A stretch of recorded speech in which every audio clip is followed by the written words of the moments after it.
भोपाल से प्रस्तुत हैं प्रादेशिक समाचार। में समाचारों के साथ बाबूलाल अहिरबार। अब समाचार विस्तार से। तो गर्मी के तेवर बढ़ते ही जा रहे हैं और लोग परेशान होने लगे हैं। प्रदेश के कई शहरों में गर्म हवाएं और लू आम जनजीवन को प्रभावित करने लगी हैं। मध्य प्रदेश में भीषण गर्मी का असर। इस सीजन में पहली बार प्रदेश में इतनी गर्मी पड़ी है। सतना जिले में पारा 43.2 डिग्री रहा। तो सबसे ज़्यादा सतना के अलावा भोपाल, टीकमगढ़, सीधी, रीवा समेत प्रदेश के 27 शहरों में तापमान 40 डिग्री के पार पहुंच गया। सिवनी, खरगोन, मंडला, दमोह, नौगांव और उमरिया में 41 डिग्री इससे अधिक तापमान दर्ज किया गया है। मौसम विभाग भोपाल के वैज्ञानिक प्रकाश धावने ने बताया कि सामान्य से 4.5 डिग्री तापमान ज़्यादा होने पर हीट वेव चलने लगती है। इस कारण हीट वेव का असर अभी पूरे प्रदेश में देखा जा रहा है। ईरान की ओर से एक पश्चिमी विक्षोभ एक्टिव है जिसका असर मध्य प्रदेश में दिखेगा। भारत के आने के बाद प्रदेश में 6 और 7 मई को पूरे मध्य प्रदेश के इलाके में कहीं कहीं हल्की बूंदाबांदी हो सकती है। मध्य प्रदेश में एक बार फिर कांग्रेस को एक बड़ा झटका लगा है। दरअसल लोकसभा चुनाव के तीसरे चरण से पहले सागर से कांग्रेस विधायक निर्मला स्प्रे ने अब बीजेपी का दामन थाम लिया है। वहीं पार्टी बदलने को लेकर वजह सामने आई है, उसे लेकर अब प्रदेश में चर्चा हो रही है। दरअसल इसकी वजह खुद विधायक निर्मला स्प्रे बताई हैं। दरअसल एमपी के एक्टिव इन चीज़ें वीरेंद्र शर्मा से खास बातचीत में उन्होंने इस बात का खुलासा किया है। उन्होंने कहा कि कांग्रेस के प्रदेश अध्यक्ष जीतू पटवारी ने इस प्रकार से महिला विरोध और अभद्रता भाषण का उपयोग किया है। इससे निराश होकर उन्होंने भाजपा का दामन थामा है। भोपाल पुलिस की क्राइम ब्रांच ने शराब तस्करों को गिरफ्तार किया है। पुलिस ने दोनों अपराधियों से करीब गाड़ी सहित करीब 10 लाख कीमत की शराब जब्त की है। आरोपी काफ़ी समय से पहले कार से ही शराब की तस्करी कर रहे थे। पकड़े गए दोनों आरोपियों में से एक आरोपी अंकित सेन थाना पिपलानी वेरसिया से पूर्व अपराधी रिकॉर्डिंग हैं। इस तरह से पकड़े गए आरोपी थाना क्राइम ब्रांच की टीम को मुखबिर से सूचना मिली थी कि 2 व्यक्ति गांधीनगर बाईपास ब्रिज के पास ग्रे कलर से बोलेरो से बड़ी मात्रा में अवैध शराब का पलटा करने आ रहे हैं, जिन्हें पकड़ा गया तो वही मात्रा को शराब मिल जाएगी। मुखबिर के मुताबिक बताया गया गांधीनगर बाईपास ब्रिज के पास बोलेरो का कार कलर भी खड़ी दिखी। जिस स्टाफ की मदद से घेराबंदी पकड़ा गया तो ड्राइवर सीट पर बैठे व्यक्ति से नाम पूछता तो उसने अपना नाम अंकित सेन, पिता स्वर्गीय बेनी प्रसाद, 25 साल, निवासी थाने के पीछे महुआ खेड़ा बैरसिया भोपाल तथा बगल वाले सीट पर बैठे व्यक्ति के नाम पता पूछा तो उसने अपना नाम अनिल सिंह राणा, पिता जयपाल सिंह, उम्र 26, निवासी ग्राम कुकर गांव, तहसील सादाबाद, जिला हाथरस, उत्तर प्रदेश, हाल पता कलानी के पास विदिशा रोड, बैरसिया भोपाल बताया गया।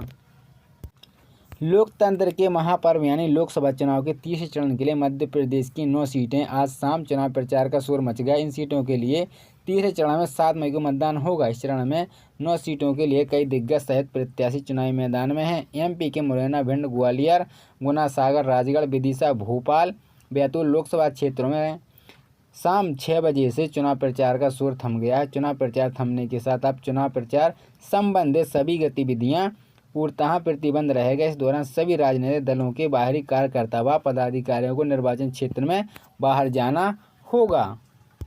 लोकसभा चुनाव 2024 के तीसरे चरण का चुनाव प्रचार अंतिम दौर पर है। तीसरे चरण का चुनाव 7 मई को होने वाला। वहीं इससे पहले देश के गृह मंत्री ने एक बड़ा दावा किया है। उन्होंने कहा कि लोकसभा चुनाव 2024 में बीजेपी के नेतृत्व में एनडीए 400 सीटें लाने वाली है। अमित शाह ने दावा किया है कि परिणाम के लिए 4 जून को दोपहर 12:30 बजे तक इन सीटों का आंकड़ा पार कर लेंगे।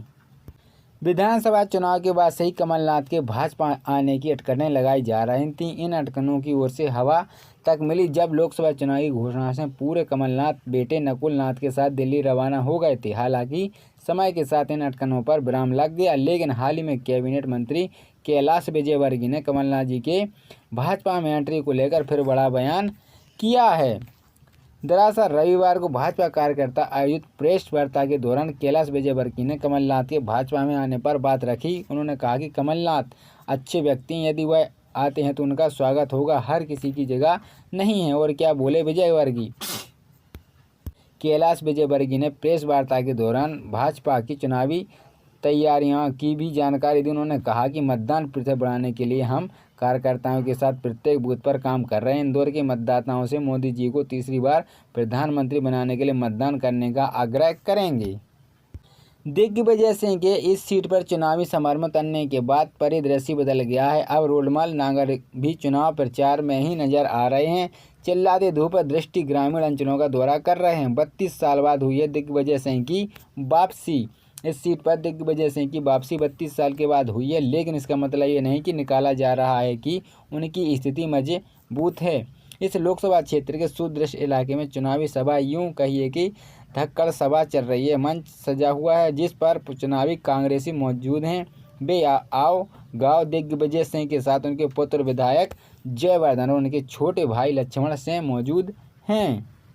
मुख्यमंत्री मोहन यादव ने लोकसभा चुनाव के प्रचार आखिरी दिन राहुल गांधी पर जमकर निशाना साधा है। सागर जिले के राहतगढ़ में सभा को संबोधित करते हुए कांग्रेस ने जब राहुल गांधी को लॉन्च किया तभी से इनकी सरकार चली गई। उन्होंने कहा कि नादान की दोस्ती का जंजाल है, ये मुहावरा राहुल गांधी के लिए बना हुआ है। दरअसल सीएम मोहन यादव ने राहतगढ़ में भाजपा की लोकसभा प्रत्याशी लता वानखेड़े के पक्ष में जनसभा को संबोधित किया। उन्होंने राहुल गांधी पर तंज कसते हुए कहा कि वे नादान और कांग्रेस के लिए भी जंजाल बन गया। उन्होंने राहुल गांधी पर तंज कसते हुए कहा कि वे आज ही आलू से सोना बनाने की मशीन ढूंढते हैं, केवल पप्पू जानता है वे अपनी पार्टी के भतीजे कराते हैं। मध्य प्रदेश के प्रदेश अध्यक्ष जीतू पटवारी द्वारा भाजपा की पूर्व मंत्री इमरती देवी पर ग्वालियर में दिया गया बयान भारी पड़ रहा है। उसके बयान के बाद अब प्रदेश भर में जीतू पटवारी के विरोध हो रहा है।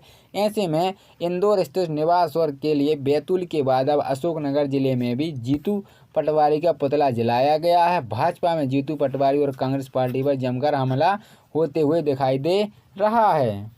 महिलाएं कर रही हैं इस्तीफे की मांग। जीतू पटवारी के विरोध में शहर की महिलाओं ने गांधी पार्क पर पुतले को जलाया और उनके खिलाफ नारेबाजी की है। महिलाओं ने जीतू पटवारी से अध्यक्ष पद से इस्तीफा देने की मांग कर दी है। कांग्रेस के प्रदेश अध्यक्ष के बयान के बाद सियासत गर्म ताती हुई दिखाई दे रही है।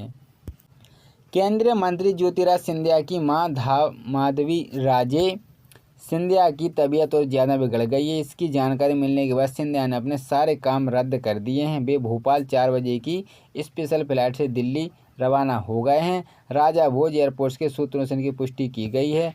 रोड शो में दिन भर स्थिति गंभीर हो गई। ज्योतिराज सिंधिया के बेटे महाआर्यमन एक रूटीन फ्लाइट से दिल्ली जा रहे हैं। ज्योतिराज की पत्नी पहले ही दिल्ली पहुंच गई हैं। इससे पहले एक बार माधवी राजे की तबीयत बहुत ज़्यादा खराब होने के समाचार मिले थे। उस दिन पिछोर और शिवपुरी में भी ज्योतिराज सिंधिया के रोड शो के समाचारों को गलत बताया गया था, परंतु उनकी पत्नी श्रीमती प्रियदर्शनी राजे दिल्ली रवाना हो गई थीं। गुना शिवपुरी लोकसभा क्षेत्र में चुनाव प्रचार थम गए। गुना शिवपुरी लोकसभा सीट पर दिनांक 7 मई को वोटिंग होनी है। आदर्श आचार संहिता के अनुसार उसके ठीक 48 घंटे पहले चुनाव प्रचार बंद कर दिया जाना चाहिए। इसी का पालन करते हुए आज दिनांक से सूर्य अस्त होते ही प्रसार बंद हो गया है। सारे काम छोड़ दो, सबसे पहले वोट दो, यह नारा आप सबने सुना होगा, चाहे विधानसभा चुनाव हो या लोकसभा चुनाव। लगभग हर चुनाव में यह नारा सुनाई देता है। इस नारे के पीछे दिलचस्प कहानी आज हम बताने हैं आपको। दरअसल सारे काम छोड़ दो, सबसे पहले वोट दो का यह नारा प्रहलाद श्रीवास्तव को दिया हुआ है। बात यह है कि सन 2013 में विधानसभा चुनाव होने थे। मध्य प्रदेश के तत्कालीन मुख्य निर्वाचन पदाधिकारी जयदेव गोविंद सिंह अधिकारी को एक बैठक बुलाई और नारे लिखते हुए कहा कि लगभग 15 से 20 अधिकारी कर्मचारी इस कार्य से जुटे। जनसंपर्क अधिकारी द्वारा प्रहलाद श्रीवास्तव भी वहां मौजूद थे। तो उस दौरान प्रहलाद श्रीवास्तव के पास बार बार मोबाइल पर फ़ोन आ रहे थे। लगातार बजते फ़ोन की घंटियों से परेशान प्रहलाद बीच बीच में अपना फ़ोन उठा रहे थे। उन्हें फ़ोन में व्यस्त देख तत्कालीन मुख्य निर्वाचन पदाधिकारी जयदेव गोविंद ने कहा कि प्रहलाद सारे काम अभी छोड़ दो, तुम जो सबसे पहले यहाँ पर ध्यान दो। और एक अच्छा नारा बताते हुए बस क्या था कि प्रहलाद के मुँह से अचानक निकला, सर नारा बन गया, सारे काम छोड़ दो, सबसे पहले वोट दो। यह नारा तत्कालीन मुख्य निर्वाचन पदाधिकारी सहित सभी को बहुत पसंद आया और पूरे प्रदेश में बहुत प्रचलित हो गया। उस दौरान 2013 की विधानसभा 2014 के लोकसभा चुनाव से इसका व्यापक इस्तेमाल किया गया।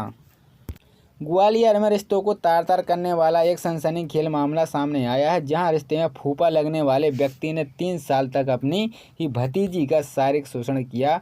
कलयुगी फूफा ने इस नाबालिग लड़की को इतना भयभीत कर दिया था कि वह अपना दर्द किसी को बता नहीं पा रही थी। पिछले दिनों जब गर्भवती हो गई और उसके पास स्वभाव परिवर्तन दिखने लगा, तब वह घबराने से उसे पूछताछ की गई। मेडिकल जांच में लड़की गर्भवती निकली।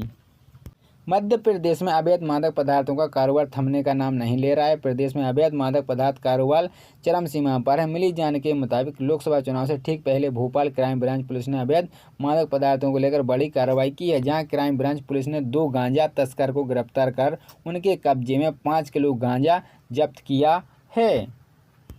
केंद्रीय कर्मचारी पेंशनों को लोकसभा चुनाव के बाद बड़ी सौगात मिल सकती है, जिससे सैलरी भत्ते में पेंशन में फिर उछाल देखने को मिल सकता है। खबर है कि नियम के अनुसार अलग डीए जुलाई में बढ़ना है। अगर इसमें 3 से 4% की वृद्धि हुई तो यह 53 से 54% पहुँच जाएगा। यदि इसे शून्य किया जाता है तो फिर सैलरी का नया स्ट्रक्चर लाया जा सकता है और फिर केंद्र सरकार 8वें वेतन आयोग पर कोई बड़ा फैसला ले सकती है। यह अनुमान इसलिए लगाया जा रहा है क्योंकि अब तक श्रम मंत्रालय द्वारा AICPI इंडेक्स के फरवरी-मार्च के आंकड़े जारी नहीं किए गए हैं। जुलाई में 4% बढ़ोतरी, महंगाई भत्ता या होगा या शून्य।